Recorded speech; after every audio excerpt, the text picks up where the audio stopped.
Welcome, this is Miss Beard discussing India for Multicultural Foods. India is an interesting country and it's located in Asia.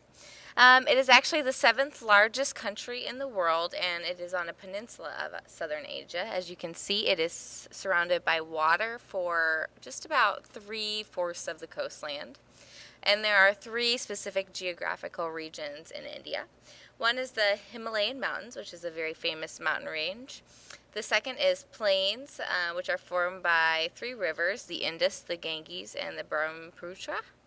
And there's also a plateau called the Deccan Plateau, and it covers most of the peninsula, starting in New Delhi and kind of going all the way down. The climate in India is known to be very tropical, although they do have cool weather from December to March, so they have a bit of a winter. And monsoon season, it runs from June to September. And a monsoon is essentially a really large storm with high winds and heavy rains that kind of flood a lot of the terrain. And this flood provides a lot of the moisture that crops needs to grow, although it also causes rivers to flood their banks. Ironically, this helps crops to grow in India. We normally don't think of monsoons as a good thing, but without monsoons, the land could not be used to grow rice and a lot of other crops in India. The Indian culture, including the people of India, belong to a variety of races and religions. Most Indians are Hindus and follow Hinduism. And there are also a large group of Muslims that are located inside of India. India also contains small groups of Christians, Sikhs, Jains, Buddhists, and Parisis. And there are over 700 language dialects spoken in India. So they have quite a variety of language and cultures. There have been several influences on Indian culture throughout the decades. Centuries ago, there were a series of invasions that helped shape Indian culture. The Aryans came from the north and conquered the Indians, okay? And then we have Mongol rule, which the Mongols were from the area by China. And Islam became an important religion during that Mongol rule. And then even Great Britain had part of India in its empire at one time. And then finally in 1947, Muhammad Gandhi helped India to become an independent nation. And they are now independent. Okay, you probably have heard of Muhammad Gandhi before. The picture on the left, some famous quotes from him. You must be the change you want to see in the world. And he is known throughout the world for his peaceful methods, and also for his being a catalyst for change, especially in India. Religion in India, like I said, most Indians are Hindu, although there is a social system called the caste system that separates people into groups or castes. And although it's not followed as much as it used to be, it's still kind of predominant in India and mostly used to determine marriage partners now. The four major castes, as you can see on the pyramid to the right, the Harins are the kind of untouchables, and people don't even touch them. That's how low they are considered in India. The Sudras are unskilled workers. The Vaisyas are skilled trades, merchants, or minor officials. The Kshatriyas are warriors and rulers, and at the very top, the Brahmins are the priests. And so you can see they have a very set way that their social system works in India. And although it's not as prevalent as it used to be, it's still a very big part of their culture. Indian holidays revolve around Hinduism for the most part, and they have festivals that honor the Hindu gods. The Pongal Harvest Festival is a time where they thank the sun god, Surya, for helping to ripen the rice. And the picture you see to the right is Surya. Janmashtami celebrates the birthday of Krishna, which is the most popular Hindu god. One of their interesting traditions is that they go to the temple to bathe the statue, and they bathe it with a mixture of butter, milk, sugar, and honey. And then after they wash the statue, they actually eat the mixture. So that's a very interesting tradition in India. This is a picture of the Ganesha festival, which honors the elephant head god in India. People place Ganesha statues in their home and offer fruit and candy to it. So you can see a very polytheistic religion. is that of Hinduism. They worship several gods throughout the year. Indian agriculture is prevalent as for their economic development. Over 70% of India's people are farmers, and their major crop that they produce is rice. They also produce wheat, barley, millet, corn, and sorghum in areas where they cannot grow rice. Some other important crops that you also see reflected in their cuisine include chickpeas, beans, peas, sugarcane, and tea. And their primary livestock is cattle, although they use them mostly as work animals. Remember, Hindus do not eat beef, and we will go into that more with dietary restrictions.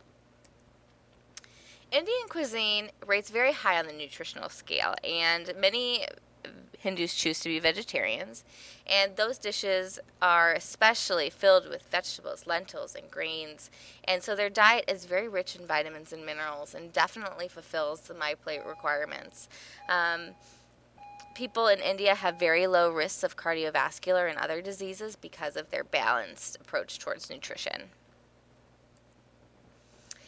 Northern India and southern India have a bit of a different influence. In northern India, you'll see the Mongol influence, a very meat-based cuisine, rich foods that are heavily seasoned, and sometimes bread even replaces rice as one of the main grains. In southern India, southern cuisine is much more native to traditional Indian cuisine. The foods are much spicier and hot, and the rice is very common as a side dish. As far as religion and Indian cuisine goes, like I said, the Hindu dietary restrictions say that Hindus cannot eat beef because they consider the cow to be sacred. And you'll actually see cows roaming around India. They believe them to be, important things that they will not kill. They also do not believe in eating GMOs or genetically modified organisms, so they do not essentially alter their seeds. And in America, we do eat a variety of products that are GMOs, although you might not even know that. Muslim diet restrictions say that Muslims themselves cannot eat pork. And so beef is common in some parts of northern India because Muslims still eat beef. And that is a picture of a cow just hanging out on an Indian street. Very common to see cows on beaches and sidewalks and places where you normally wouldn't think that you would see live animals. There are a variety of Indian vegetable dishes made of pulses or legumes. Many Indians are vegetarians, so they have a variety of vegetarian cuisine, including dal, which is a pureed or mashed pulse. It's often eaten as a soup or even poured over rice. Raita is a salad made from yogurt, vegetables, and seasonings, and it is kind of used to tame down some spicy dishes. And raita is a potato salad flavored with yogurt, cucumbers, tomatoes, cumin, and paprika. And this is a picture of dal, which is made of pulses or legumes. Some Indian main dishes include curry, and a curry is simply put a type of stew made with a variety of spices, and exactly how it tastes really depends on the region of India that you're in. It's often served over rice, as you can see, and we will be making a chicken curry as part of the lab for this unit. Indians also eat a lot of fish, including dried, marinated, pickled, or smoked fish, and you saw that in Bazaar Foods already. They had pickled fish. Bombil is a small, transparent fish. Pomfret is a stuffed fish with a variety of spices that they actually steam in a banana leaf, and shellfish are also common throughout India. Remember, they have a large coastline, so fish is one of their primary sources of protein. They also eat a lot of goat and mutton. Few Indians choose to eat pork simply because it's expensive and hard to find in India. Korma is a meat braised in yogurt or cream. Barona is a meat that is sautéed or baked, and koftas are spicy meatballs, often made out of goat meat. They often also eat a lot of chicken, and they marinate or grill or roast their chicken and add it to curries. And we will be making our curry out of chicken. Indian seasonings, they use a variety of spices because they grow a lot of spices.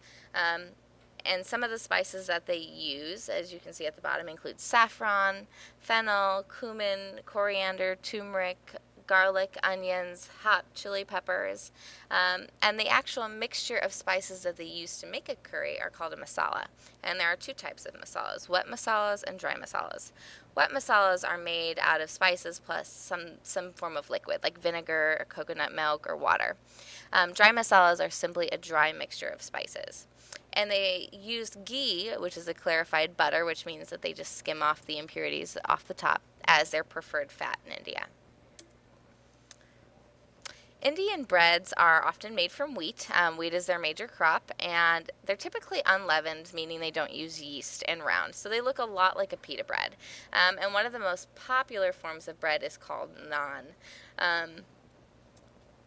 And it is baked inside of a tandoor, which is an Indian oven. So it's a very simple recipe, very similar to the pita bread that we ate with the Middle East. Some Indian sweets include Mawa, which is a milk that is simmered and thickened into a mass. It's often people add flavorings like sugar, almonds, and coconut. And what you see at the bottom of the screen is called halva, which is a flour-based sweet made from semolina flour, which is the same rough type of flour that is used to make pasta. There are 4 major Indian cooking techniques that we're going to discuss today. One of them is called tandoori, which is when they use a clay oven called a tandoor. And a picture of a tandoor can be seen to the right. It's a very hot oven that is it's a traditional way to cook lots of different Indian foods. Korma is a food braised in any type of yogurt, and we're actually going to be using the korma method when we make our curry, because we are going to have curry or yogurt as part of our curry. There's also vindaloo, which is a hot, slightly sour flavor created by combining vinegar with a variety of spices, and chestnut, which is an Indian version, essentially, of sweet and sour. To finish us off today, all dishes are served at one time when you're eating in an Indian home, and they're actually served on something called a thalas, which you can see up in the right-hand corner. They put all of their dishes on there and kind of serve it at the middle of the table so that people can choose what they would like to eat. And diners actually help themselves by using their fingers to select their food. Samosas are appetizers eaten with the meal, and they serve them all together, like I've already said. And diners are required to wash their hands and mouths following the meal. And they often eat pan as a leaf with lime paste that freshens the mouth and also acts as a digestive aid. So it's kind of like a Indian version of gum. All right, that concludes the Indian PowerPoint. Remember to take your quiz on My Big Campus, which is located under Schoolwork. Thanks for listening.